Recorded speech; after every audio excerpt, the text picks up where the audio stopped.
જૂનાગઢથી મળી રહ્યા છે। કોંગ્રેસના નેતા રાહુલ ગાંધી ગુજરાતમાં જૂનાગઢ પહોંચ્યા। રાહુલ ગાંધી ગિરનાર તળેટી ખાતે ચાલી રહેલી કોંગ્રેસ પ્રશિક્ષણ શિબિરમાં તેઓ હાજર। 41 જિલ્લા મહાનગરપાલિકાના પ્રમુખોને માર્ગદર્શન આપશે। કોંગ્રેસ અધ્યક્ષ મલ્લિકાર્જુન ખડગેએ કર્યું હતું શિબિરનું ઉદ્ઘાટન।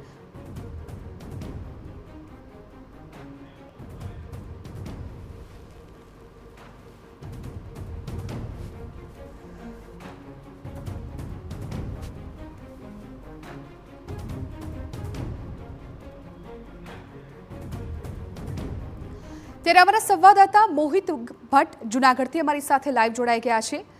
મોહિત, રાહુલ ગાંધી ગિરનાર તળેટી ખાતે જે પ્રશિક્ષણ શિબિર છે ત્યાં પહોંચી ગયા છે। હવે પછીના તેમના કાર્યક્રમો શું રહેવાના છે? અત્યારે ત્યાં કઈ પ્રકારનો માહોલ છે?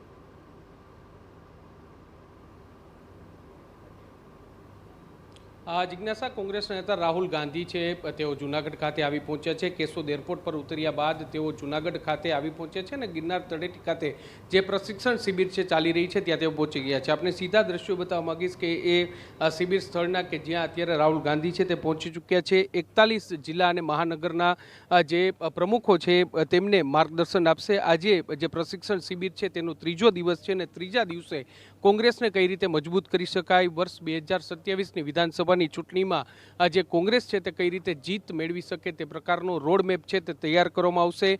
સ્થાનિક મુદ્દાઓથી લઈને રાષ્ટ્રીય મુદ્દાઓને કઈ રીતે લોકો વચ્ચે લઈ જવા અને તેનાથી કોંગ્રેસે કઈ રીતે વિશ્વાસ મેળવવો, આ તમામ બાબતોને લઈને લગભગ 1 થી 1.5 કલાકનું જે સેશન છે તે ચાલશે અને જે પ્રમુખો છે તેમને જે રાહુલ ગાંધી છે તે માર્ગદર્શન આપશે। આણંદથી શરૂ થયેલી જે સદસ્યતા અભિયાન માટેનું આ જે કોંગ્રેસની એક નવી જ રીત છે તે હવે જૂનાગઢમાં એટલે ગુજરાતની આ બીજી પ્રશિક્ષણ શિબિર છે કે જ્યાં તમામ જે કોંગ્રેસના આગેવાનો છે તેમને માર્ગદર્શન છે તે આપવામાં આવશે। આ વખતે જે કોંગ્રેસ છે તેમના દ્વારા સ્પષ્ટ સંદેશો આપવામાં આવ્યો છે કે જે પણ હોદ્દેદાર છે જે કામગીરી કરશે તેમને જ પદ આપવામાં આવશે। જો કોઈ વ્યક્તિ કામગીરી કરશે તો તેને પ્રમોશન આપવામાં આવશે, પરંતુ પદ લઈ અને કોઈ પણ વ્યક્તિ જો કામગીરી નહીં કરે તો તેને રજા આપી દેવામાં આવશે। તે પ્રકારનો સ્પષ્ટ સંદેશો છે તે જ્યારે જે મલ્લિકાર્જુન ખડગે અને જે કેસી વેણુગોપાલ છે તે આવ્યા હતા ત્યારે તેમના દ્વારા આપી દેવામાં આવ્યો હતો।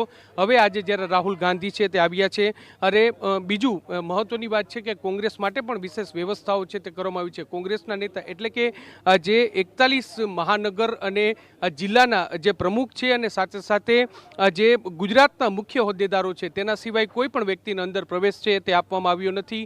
એટલે એક એક્સક્લુઝિવ ચિંતન શિબિર થાય તે પ્રકારનું વ્યવસ્થા છે તે કોંગ્રેસ છે તેમના દ્વારા કરવામાં આવી છે। 1 થી 1.5 કલાકનું સેશન અહીં પૂરું થયા બાદ તેઓ પોરબંદર જવા રવાના થશે અને ત્યાં પણ કેટલાક લોકો સાથે મુલાકાત કરે તેવી શક્યતાઓ છે તે જોવાઈ રહી છે। જે રીતે માહિતી મળી રહી છે તે પ્રમાણે સ્થાનિક મુદ્દાઓ પર ફોકસ કરવા માટે રાહુલ ગાંધી છે તેમના દ્વારા મેસેજ આપવામાં આવે તેવી પૂરી શક્યતાઓ જોવાઈ રહી છે, કારણ કે આ જે પ્રશિક્ષણ શિબિર છે તેમાં રાહુલ ગાંધીને સલાહ આપનાર અને કોંગ્રેસ પાર્ટીને કઈ રીતે મજબૂત કરવી તે અંગેની સલાહ આપનાર જે મુખ્ય માર્ગદર્શકો છે તેઓ છેલ્લા 3 દિવસથી જે પ્રમુખો છે તેમને માહિતી છે તે આપી રહ્યા છે, તેમને પ્રશિક્ષણ આપી રહ્યા છે।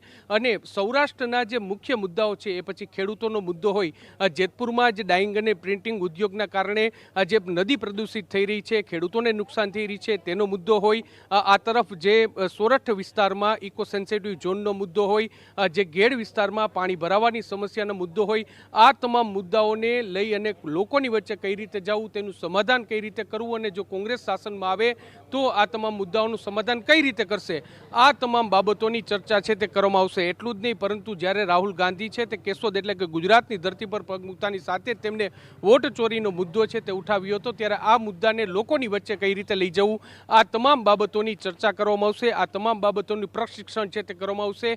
જ્યારે જે પ્રશિક્ષણ શિબિરની શરૂઆત થઈ ત્યારે સ્પષ્ટપણે કહેવામાં આવ્યું કે આ કોઈ રાજકીય જે ભાષણબાજીની આ વાત નથી, પરંતુ પ્રશિક્ષણ એ કાર્યકર્તાઓને મજબૂત કરવાનું, સંગઠનને મજબૂત કરવાનું અને વિધાનસભાની ચૂંટણી પહેલાં જે લોકલ મુદ્દાઓ હોય અને રાષ્ટ્રીય મુદ્દા હોય તેને મજબૂત કરવા માટેની એક વાત છે તે કરવામાં આવશે ને તે અંગેનું પ્રશિક્ષણ છે। 19 તારીખ સુધી આ પ્રશિક્ષણ શિબિર છે તે ચાલવાની છે અને 17 તારીખે સંભવતઃ રાહુલ ગાંધી ફરી એકવાર ગુજરાતમાં આવે તે પ્રકારની તૈયારીઓ છે તે થઈ રહી છે। અત્યારે પ્રશિક્ષણ શિબિર છે તે ચાલુ થઈ ગઈ છે અને 1 થી 1.5 કલાકનો સમય સુધી આ પ્રશિક્ષણ પ્રશિક્ષણ શિબિર ચાલે તેવું અત્યારે લાગી રહ્યું છે. જી જિજ્ઞાસા. બિલકુલ મોહિત, આભાર સમગ્ર માહિતી બદલ. તો 2027 વિધાનસભાની ચૂંટણીની તૈયારીઓ માટે કોંગ્રેસ ક્યાંક લાગી ગઈ હોય તેવું લાગી રહ્યું છે. આજે રાહુલ ગાંધી અત્યારે જૂનાગઢમાં ઉપસ્થિત છે. પ્રશિક્ષણ શિબિર શરૂ થઈ ગઈ છે અને 1.5 કલાક સુધી લગભગ આ શિબિર ચાલશે.